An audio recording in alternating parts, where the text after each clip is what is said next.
नमस्कार। स्मरणीय मध्य प्रदेश छत्तीसगढ़ में आप सभी का स्वागत है। मैं हूं आपके साथ पल्लवी राजपूत और अब खबरें विस्तार से। केंद्रीय स्वास्थ्य मंत्री डॉक्टर हर्षवर्धन को वर्ल्ड हेल्थ ऑर्गेनाइजेशन के अगले कार्यकारी बोर्ड के अध्यक्ष के रूप में नियुक्त किया गया है। WHO के मुताबिक भारत में कोरोना से लड़ाई में अहम भूमिका निभा रहे हर्षवर्धन अपना कार्यभार 22 मई को संभालेंगे। वह जापान के डॉक्टर हिरोकी नकाटनी के स्थान पर बोर्ड के अध्यक्ष नियुक्त किए गए हैं। मध्य प्रदेश के मुख्यमंत्री शिवराज सिंह चौहान ने केंद्रीय स्वास्थ्य मंत्री को इस उपलब्धि के लिए बधाई दी और ट्वीट कर कहा कि कोरोना के विरुद्ध भारत के प्रयासों को दुनिया सराह रही है। प्रधानमंत्री नरेंद्र मोदी के नेतृत्व में डॉक्टर हर्षवर्धन ने इस बीमारी को नियंत्रित करने में अभूतपूर्व योगदान दिया है। अब उनकी योग्यता का लाभ विश्व को मिलेगा। WHO के कार्यकारी बोर्ड अध्यक्ष की नई जिम्मेदारी के लिए उन्हें बधाई।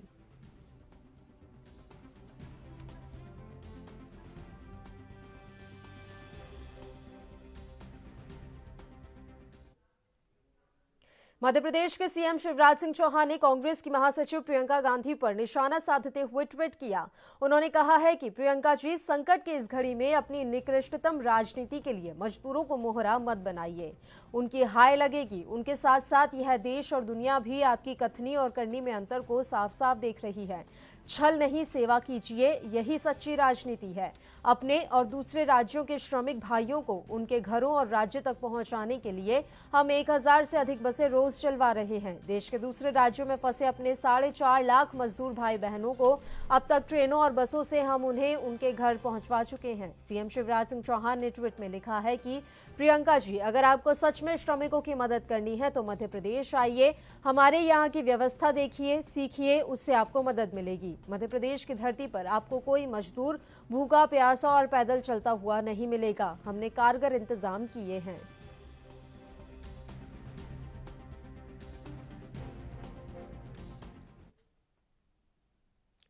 मध्य प्रदेश में सत्ता बदलने के बाद अब बीजेपी सरकार ने उन पूर्व मंत्रियों के खिलाफ एक्शन लेना शुरू कर दिया है जिन्होंने सत्ता जाने के बाद भी सरकारी बंगले खाली नहीं किए हैं। इसकी शुरुआत पूर्व वित्त मंत्री तरुण भनोट से हो गई है। संपदा विभाग की टीम ने आज भोपाल में उनका बंगला खाली करा लिया। भनोट इस वक्त जबलपुर में है। उन्होंने कहा, लॉकडाउन के कारण वो भोपाल नहीं पहुंच पाए, ऐसे में ये कार्रवाई बदले की भावना से की जा रही है। गृह विभाग इन पूर्व मंत्रियों को सरकारी बंगला खाली करने का नोटिस पहले ही थमा चुका था। उसके बाद उसने आज शाम तक घर छोड़ने का अल्टीमेटम दिया था। सरकारी आवास खाली कराने की कार्रवाई संपदा विभाग ने आज से शुरू कर दी है। इसकी शुरुआत पूर्व वित्त मंत्री तरुण भनोट के सरकारी आवास से हुई। दरअसल ये आवास बीजेपी के प्रदेश अध्यक्ष BD शर्मा को अलॉट कर दिया गया है। इस घर को खाली करने के लिए 2 बार नोटिस जारी किए गए थे, लेकिन नोटिस जारी होने के बाद भी बंगला खाली नहीं होने पर आज संपदा और PWD के अधिकारियों ने मौके पर पहुंचकर बंगला खाली कराने की आज कार्रवाई की है। तो मध्य प्रदेश में सत्ता बदलने के बाद अब बीजेपी सरकार ने उन पूर्व मंत्रियों के खिलाफ एक्शन लेना शुरू कर दिया है जिन्होंने सत्ता जाने के बाद भी सरकारी बंगले खाली नहीं किए हैं, और इसकी शुरुआत आज पूर्व वित्त मंत्री तरुण भनोट से हो गई है। संपदा विभाग की टीम ने आज भोपाल में उनका बंगला खाली करा लिया। बता दें कि भनोट इस वक्त जबलपुर में है और उन्होंने इस बाबत कहा है कि लॉकडाउन के कारण वो भोपाल नहीं पहुंच पाए, ऐसे में ये कार्रवाई बदले की भावना से की जा रही है। गृह विभाग इन पूर्व मंत्रियों को सरकारी बंगला खाली करने का नोटिस पहले ही थमा चुका था। उसके बाद उसने आज शाम तक घर छोड़ने का अल्टीमेटम दिया था। सरकारी आवास खाली कराने की कार्रवाई संपदा ने आज से शुरू कर दी है। इसकी शुरुआत पूर्व वित्त मंत्री तरुण भनोट के सरकारी आवास से हुई है। दरअसल ये आवास बीजेपी के प्रदेश अध्यक्ष BD शर्मा को अलॉट कर दिया गया है।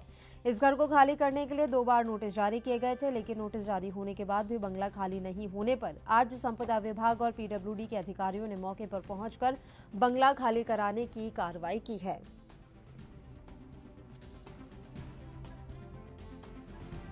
तो बीजेपी सरकार ने उन पूर्व मंत्रियों के खिलाफ एक्शन लेना शुरू कर दिया है जिन्होंने सत्ता जाने के बाद भी सरकारी बंगले खाली नहीं किए हैं।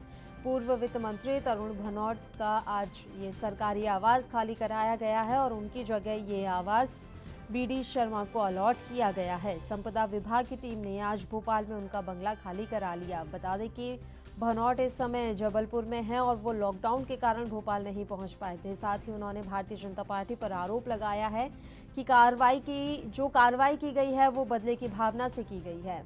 आपको बता दें यहाँ पर कि गृह विभाग पहले ही इन मंत्रियों को सरकारी बंगला खाली करने का नोटिस थमा चुका था और आज शाम तक का अल्टीमेटम दिया गया था गृह विभाग की ओर से कि जितने भी मंत्री अभी सरकारी आवास में मौजूद हैं वो अपना बंगला खाली कर ले, लेकिन अभी तक बंगला खाली नहीं किया गया और आज संपदा विभाग की टीम ने बंगला खाली कराने की कार्रवाई शुरू की। खबर पर ज्यादा जानकारी के साथ हमारे संवाददाता सुनील मालवीय इस समय फोन लाइन पर जुड़े हुए हैं। सुनील, पूरी जानकारी हम आपसे चाहेंगे। पूर्व वित्त मंत्री तरुण भनोट का आज सरकारी आवास खाली कराया गया है। जी पल्लवी, मैं आपको बता दूं, पूर्ववर्ती कमलनाथ सरकार में वित्त मंत्री रहे तरुण भनोट का सरकारी बंगला सील करने के लिए आज लगभग दोपहर 1:30 बजे संपदा संचालनालय और लोक निर्माण विभाग का अमला उनके बंगले पहुंच गया। पूर्व वित्त मंत्री से संपदा संचालनालय ने बंगला खाली कराने का नोटिस जारी किया था, लेकिन उन्होंने समय में 4 इमली स्थित शासकीय आवास को खाली नहीं किया। ऐसे में दोपहर को उनको बंगले को सील कर दिया गया और फिर उनके बंगले पर एक नोटिस चस्पा कर दिया गया। इधर संपदा संचालनालय ने पूर्व वित्त मंत्री को एक और नोटिस जारी करने की तैयारी कर ली है। उन्हें अगले 15 दिन के भीतर बंगला खाली कराने का मौका दिया जाएगा। यदि इस अवधि में उन्होंने भी बंगला खाली नहीं किया तो फिर बेदखली की कार्रवाई होगी, जिसके तहत उनके बंगले को खाली कर सामान की जब्ती की जाएगी और नीलाम किए गए किराए की वसूली होगी। तरुण भनोट को पूर्ववर्ती कमलनाथ सरकार में वित्त मंत्री के हैसियत से 4 इमली में 2016 बंगला आवंटित हुआ था। 4 माह से अधिक समय तक उनके बंगले का रिनोवेशन का काम चल भी रहा था, लेकिन इस शासकीय आवास की 7 सज्जा लगभग कई खर्चा माना गया और बंगले बचाने में सीएम से जो पूर्व वित्त मंत्री थे तरुण भनोट जी, उन्होंने एक पत्र भी लिखा है। उन्होंने कहा है कि मैं अभी जबलपुर में हूँ, कोरोना काल चल रहा है, इस दौरान मैं भोपाल नहीं आ पा रहा हूँ और मैं एक विधानसभा का सदस्य भी हूँ, इस वजह से मुझे मौका दिया जाए। जी सुनील, अभी और कितने ऐसे पूर्व मंत्री हैं जो सरकारी आवास में ही रह रहे हैं?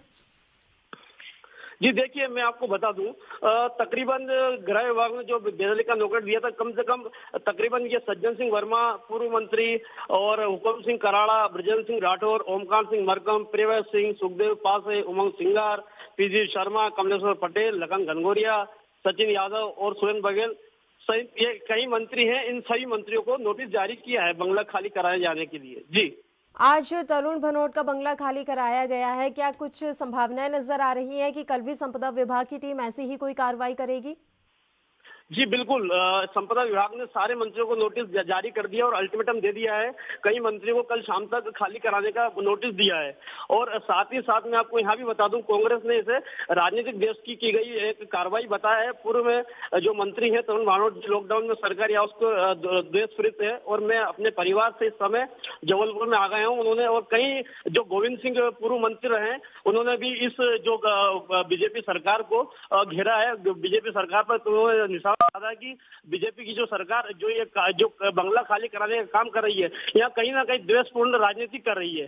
इन लोगों को ऐसे समय में बंगला खाली नहीं कराया जाना चाहिए। मैं गोविंद सिंह ने सीएम को पत्र भी लिखा है मध्य प्रदेश के। जी ठीक है, बहुत बहुत शुक्रिया सुनील तमाम जानकारी हम तक पहुंचाने के लिए।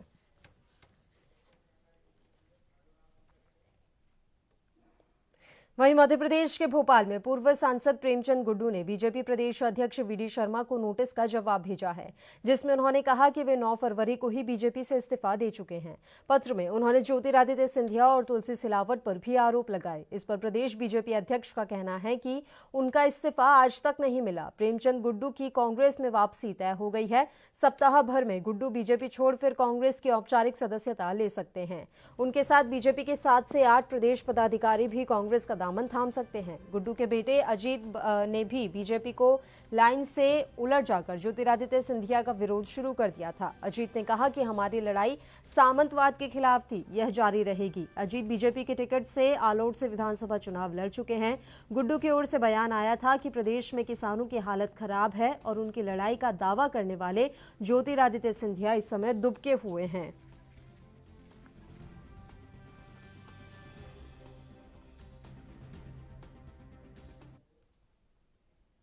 खबरों में फिलहाल यहाँ एक छोटे से ब्रेक के लिए रुक रहे हैं, फौरन हाजिर होंगे।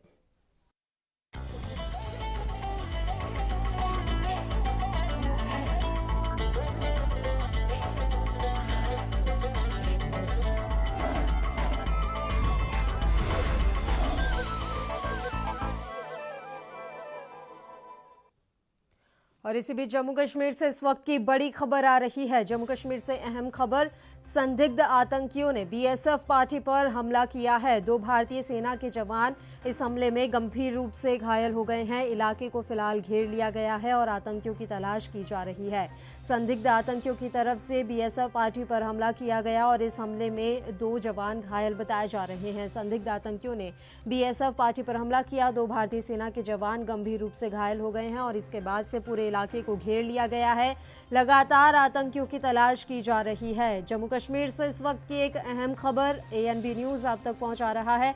संदिग्ध आतंकियों ने बीएसएफ पार्टी पर हमला किया है। इस वक्त की बड़ी खबर आ रही है। 2 भारतीय सेना के जवान गंभीर रूप से इस हमले में घायल हो गए हैं और इलाके को फिलहाल घेर लिया गया है। आतंकियों की तलाश जारी है। आपको बता दें कि लगातार घाटी में इस समय तनाव का माहौल बना हुआ है। पाकिस्तान की तरफ से भेजे जा रहे आतंकियों की वजह से लगातार तनाव का माहौल बना हुआ है। लगातार इस तरह की मुठभेड़ की खबरें सामने आ रही हैं, जहां भारतीय सेना और आतंकियों के बीच मुठभेड़ हो रही है। वहीं एलओसी पर लगातार सीज फायर का उल्लंघन भी पाकिस्तान की तरफ से किया जा रहा है। जम्मू कश्मीर से इस वक्त की एक अहम खबर एएनबी न्यूज आप तक पहुंचा रहा है। संदिग्ध आतंकियों ने बीएसएफ पार्टी पर हमला किया और इस हमले में 2 भारतीय सेना के जवान गंभीर रूप से घायल हो गए हैं। इलाके को फिलहाल घेर लिया गया है और आतंकियों की तलाश की जा रही है। कोरोना वायरस ਦੇ ਫੈਲਾਅ ਦੇ ਮੱਦੇਨਜ਼ਰ ਪੰਜਾਬ ਸਰਕਾਰ ਵੱਲੋਂ ਇਹ ਫੈਸਲਾ ਲਿਆ ਗਿਆ ਹੈ ਕਿ ਜਿਹੜੇ ਵਿਅਕਤੀ ਵਿਦੇਸ਼ਾਂ ਜਾਂ ਦੇਸ਼ ਦੇ ਹੋਰ ਸੂਬਿਆਂ ਤੋਂ ਪੰਜਾਬ ਵਾਪਸ ਆ ਰਹੇ ਹਨ ਉਹਨਾਂ ਨੂੰ 14 ਦਿਨ ਲਈ ਘਰ ਵਿੱਚ ਏਕਾਂਤਵਾਸ ਵਿੱਚ ਰੱਖਿਆ ਜਾਏਗਾ ਅਤੇ ਸਿਹਤ ਟੀਮਾਂ ਉਹਨਾਂ ਦੀ ਨਿਯਮਿਤ ਜਾਂਚ ਕਰਨਗੀਆਂ।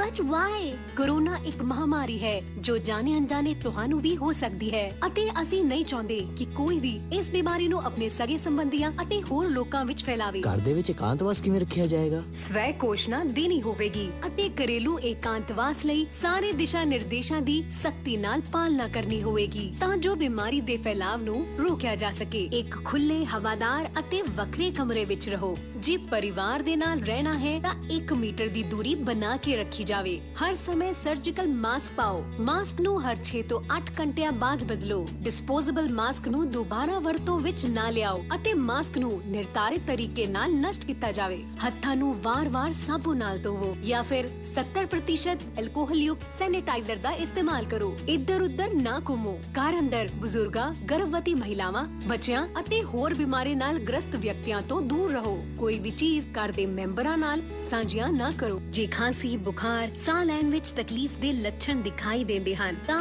ਉਕਤ ਵਿਅਕਤੀ ਵੱਲੋਂ ਤੁਰੰਤ ਨਜ਼ਦੀਕੀ ਸਿਹਤ ਕੇਂਦਰ ਜਾਂ ਹੈਲਪਲਾਈਨ ਨੰਬਰ 104 ਤੇ ਕਾਲ ਕਰਕੇ ਸੂਚਿਤ ਕੀਤਾ ਜਾਵੇ। ਪੰਜਾਬ ਸਰਕਾਰ ਵੱਲੋਂ ਜਨਹਿਤ ਵਿੱਚ ਜਾਰੀ।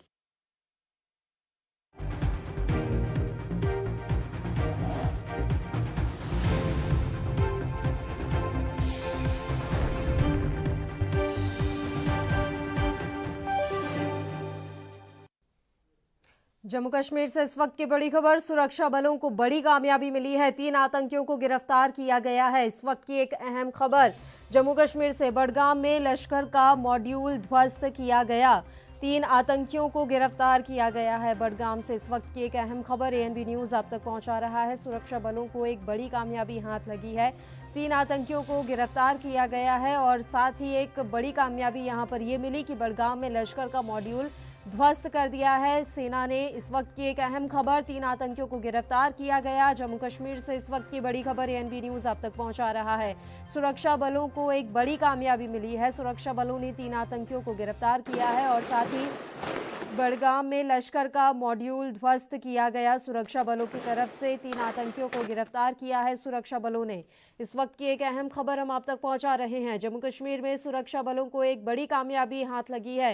3 आतंकियों को गिरफ्तार किया गया है और सुरक्षा बलों ने बडगाम में लश्कर का मॉड्यूल ध्वस्त कर दिया है और 3 आतंकियों को गिरफ्तार किया है। आपको हम यहाँ ये बता दें कि लगातार घाटी में इस तरह से मुठभेड़ जारी है, मुठभेड़ हो रही है और सुरक्षा बल जो है, भारतीय सेना जो है, वो इस तरह से आतंकियों को गिरफ्तार करने में कामयाबी लगातार हासिल कर रही है। आतंकियों को गिरफ्तार किया जा रहा है और उनके आतंकी इस मुठभेड़ में ढेर भी हो रहे हैं। अब नई खबर ये मिल रही है कि 3 आतंकियों को आज एक बार फिर से गिरफ्तार किया गया। आतंकी इस समय घाटी में काफी ज्यादा सक्रिय हैं। लगातार घुसपैठ की कोशिश की जा रही है सीमा से और वहीं आतंकी सुरक्षा बलों को निशाना बना रहे हैं। जम्मू कश्मीर के जो रिहायशी इलाके हैं उनको आतंकियों की तरफ से लगातार निशाना बनाया जा रहा है, गोलाबारी की जा रही है। ऐसे में 3 आतंकियों का पकड़े जाना एक बड़ी कामयाबी है सुरक्षा बलों के लिए। हमारे संवाददाता रविंद्र श्रीवास्तव इस समय फोन लाइन पर जुड़े हैं इस खबर पर ज्यादा जानकारी के साथ। रविंद्र, पूरी जानकारी हम आपसे चाहेंगे। 3 आतंकी गिरफ्तार किए हैं सुरक्षा बलों ने। कहां से इन आतंकियों की गिरफ्तारी हुई है? जी देखिए, ये गिरफ्तारी जो है बड़गाम इलाका पड़ता है, बुद्रान इलाका है। वहां पर इन आतंकियों को गिरफ्तार किया है। सुरक्षा एजेंसियों को जानकारी मिली थी कि लश्कर के 3 OGW एक अपने शीर्ष आतंकी सहयोगी के साथ इलाके में छुपे हुए हैं, जिसके बाद घेराबंदी की गई, तलाशी अभियान चलाया गया और इन 3 आतंकियों को पकड़ा है, जिसमें एक शीर्ष आतंकी है जो लश्कर तोयबा का है। पूरे मॉड्यूल का भांडाफोड़ किया है। इनके पास से हथियार भी बरामद किए गए हैं। एक पिस्टल है, ग्रेनेड है और गोला बारूद भी बरामद किया गया है। ये पिछले कुछ ही महीनों से इस इलाके में सक्रिय थे और ये आतंकियों को शस्त्र वगैरह जो है वो मुहैया करवाते थे, उनको हथियार वगैरह देने के लिए और भी चीजें जो हैं उनको खाने पीने का सामान पहुंचाने के लिए।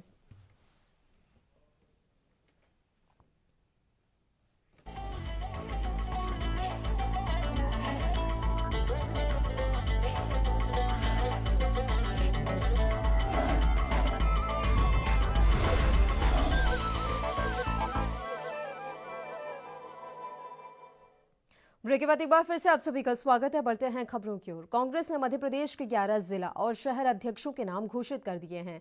ऑल इंडिया कांग्रेस कमेटी के महासचिव केसी वेणुगोपाल ने लेटर जारी कर इसकी सूचना दी। कमलनाथ सरकार जाने के बाद कांग्रेस पार्टी अपने संगठन को मजबूत करने में जुटी हुई है। इसके साथ ही मध्य प्रदेश में होने वाले उपचुनाव के लिए भी तैयारियां शुरू कर दी गई हैं। लंबे समय से मध्य प्रदेश में जिला और शहर कांग्रेस अध्यक्ष को बदले जाने की कवायद चल रही थी। अब केसी वेणुगोपाल ने नए अध्यक्षों के नाम की घोषणा कर दी है।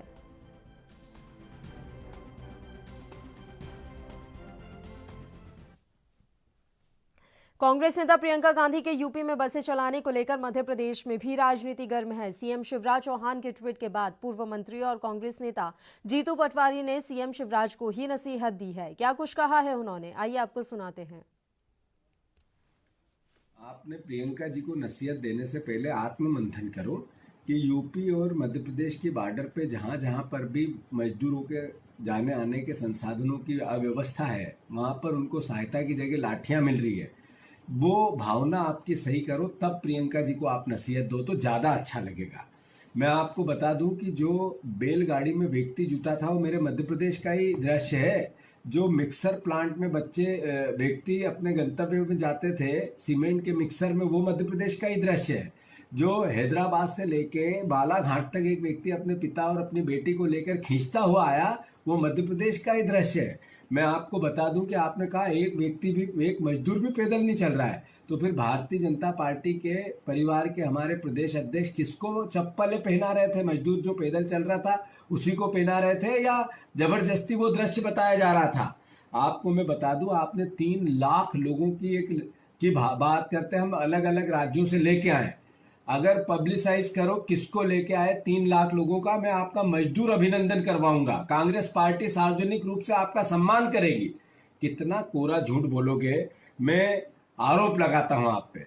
जो SDRF का फंड है उसमें जो मोदी जी ने नसीहत दी कि आपदा को अवसर बना, आपने उसमें आपदा में भ्रष्टाचार कैसे बढ़े इसका अवसर बना दिया।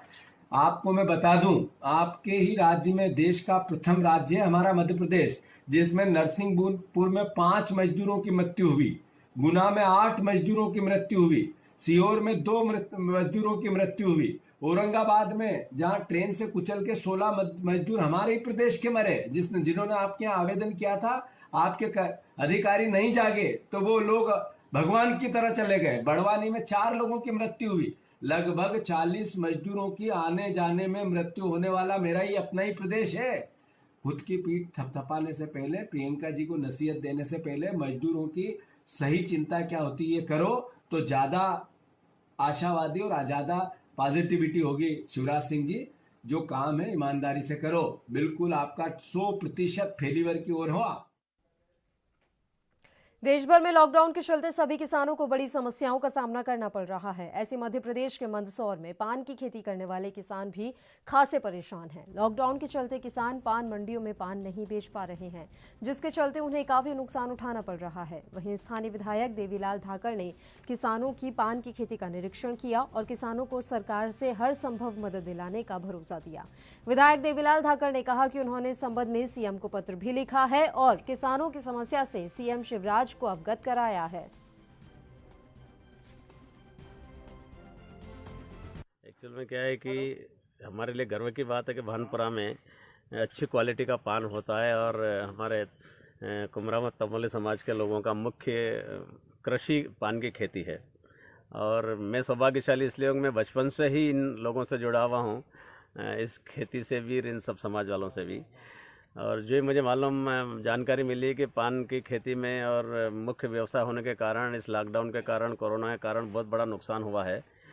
तो मैं स्वयं ने मुख्यमंत्री को पत्र लिखा कि मेरे यहाँ कुमरावत तमोली समाज के लोगों का मुख्य व्यवसायी परिवार चलाने का एकमात्र जो है वो पान की खेती है। और पान की खेती में इस कोरोना के कारण और लॉकडाउन के कारण न तो पान मंडियों में बेच सके और उसके कारण काफ़ी पान खराब हो गया है।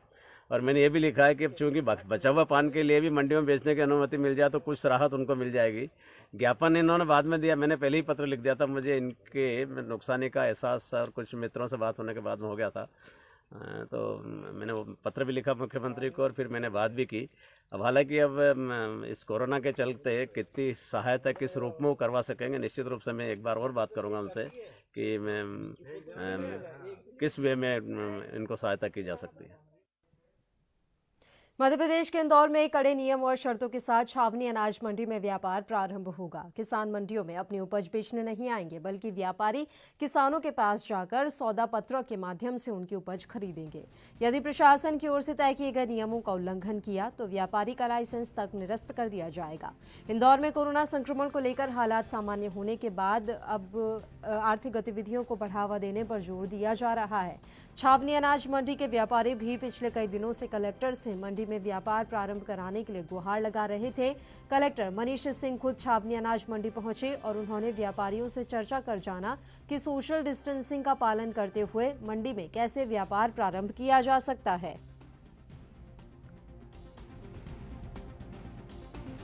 पूरे जिले की अन्य मंडियां हम लोगों ने खोल दी थी, क्योंकि छावनी मंडी थोड़ा एक सेंसिटिव एरिया में है। यहाँ थाना रावजी बाजार क्षेत्र भी है, जूनी इंदौर क्षेत्र भी है, कुछ केसेस भी निकले थे वहाँ पर। तो हम लोग लगातार पिछले 1 महीने से उस क्षेत्र को ठीक करने में लगे थे। काफ़ी हद तक उस क्षेत्र की स्थिति ठीक हुई है, पूरी तरह से ठीक नहीं हुई है, क्योंकि यहाँ पर एक बहुत बड़ा रोजगार चलता है। व्यापारी भी जुड़े हैं इस जगह से, हमालों की लेबर का मामला भी है, किसानों का भी इशू जुड़ा है। तो आज यहाँ पर मंडी के व्यापारियों से चर्चा करने आए थे। इन लोगों की चर्चा चल रही थी हम लोगों की, और आज चर्चा करने जाए थे किस प्रकार से व्यापार किया जाए कि कम से कम लोगों के मूवमेंट में, कम से कम गाड़ियों में किसानों की खरीदी भी हो जाए। उसमें कई अच्छे निर्णय हुए हैं चर्चा करके। सौदा पत्रक में व्यापारी लोग जाकर के किसानों का माल खरीदेंगे। जो अंदर गोडाउंस हैं, 50-60 गोडाउंस हैं जो एक्टिव गोडाउंस हैं, उन गोडाउंस में किस प्रकार से माल आएगा। यहाँ ट्रैक्टर ट्रॉली में कोई माल नहीं आएगा, कैंटर में आएगा। किसानों को यहाँ आने की आवश्यकता बिल्कुल नहीं रहेगी, खुद होकर लोग जाएंगे। और ये भी व्यापारियों ने बताया कि हर किसान के संपर्क में कई व्यापारी भी हैं, ताकि किसान को सही उचित मूल्य मिल सके उसकी उपज का, वो भी सुनिश्चित किया जाएगा उसको। उसके भी देखा गया कि जो किसान का माल है उसके मूल्य के अनुसार सही माल दाम मिले उसको, वो भी व्यापारी भाई हमारे सुनिश्चित करेंगे। तो ये आज संजय अग्रवाल जी थे, मनोज काला जी थे, मंगल जी थे, एक अग्रवाल जी युवा टीम भी है यहाँ की बहुत अच्छी, जो बहुत पॉजिटिव अंदाज में पूरा ये कार्य कर रही है, देख रही है। तो बहुत सारे निर्णय हुए हैं, उसका एक आदेश हम लोग बना रहे हैं, पंचनामा भी मंडी सचिव बना लेंगे, और उस प्रकार उस लाइन में हम लोग ऑर्डर इशू करके और यहाँ भी हम लोग काम शुरू कराएंगे। कम मात्रा में होगा पर कम से कम व्यापार रोटेशन में आ जाएगा पूरा। मोदी से बहुत ही अच्छे एक परिवेश में चर्चा हुई है, और सौदा पत्रक के माध्यम से किसानों का माल व्यापारी गाँव से लाएगा और वो माल यहाँ आकर व्यापारियों के गोदाम में उतरेगा, और व्यापारियों का जो माल आता है उसकी भी साहब ने पूरी छूट दे दी है। करीब साहब ने व्यापारियों की सभी बातों को गंभीरता सुना और उसका पूरा निर्णय दिया है। व्यापारियों का जो माल आएगा वो गोदाम में अनलोड होगा और जाएगा। ये कब से प्रारंभ होगा? इसकी व्यवस्था 1-2 दिन में लग जाएगी। हम पूरा साहब को परिवेश बना के देंगे, उसके पर अनुमति आ जाएगी और सभी व्यापारी अपना व्यापार शुरू से कर पाएंगे। पूरे देश में लॉकडाउन 4 की शुरुआत हो चुकी है, जिसको ध्यान में रखते हुए छत्तीसगढ़ के बिलासपुर में पुलिस अधीक्षक प्रशांत अग्रवाल ने पुलिस लाइन बिलासगुड़ी हाल में मीटिंग की। तमाम अधिकारियों और थाना प्रभारियों के साथ इस मीटिंग में क्वारंटीन की निगरानी, एसपीओ से संबंधी निर्देश, सोशल डिस्टेंसिंग का पालन करवाने, ट्रैफिक की व्यवस्था पर नजर रखने, इन तमाम मुद्दों पर विस्तार से चर्चा की गई। साथ ही संक्रमण संबंधी नियमों, शर्तों का पालन करवाने पर भी विशेष ध्यान दिया गया।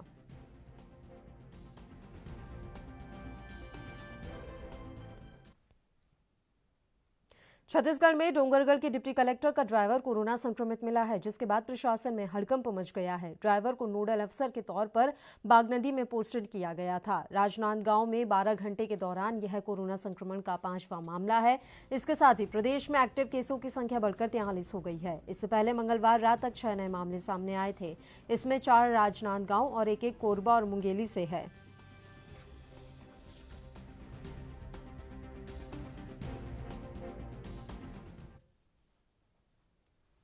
मध्य प्रदेश के भिंड में पिंपाहड़ी पंचायत में पानी की निकासी की समस्या हो रही है। ग्रामीणों ने कुछ दबंगों पर तालाब पर कब्जा करने का आरोप लगाया है।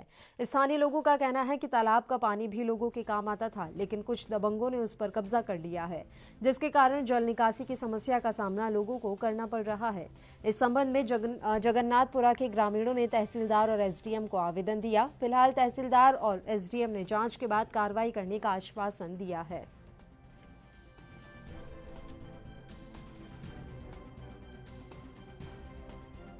साहब, हमारे खेत में पानी आ रहा है।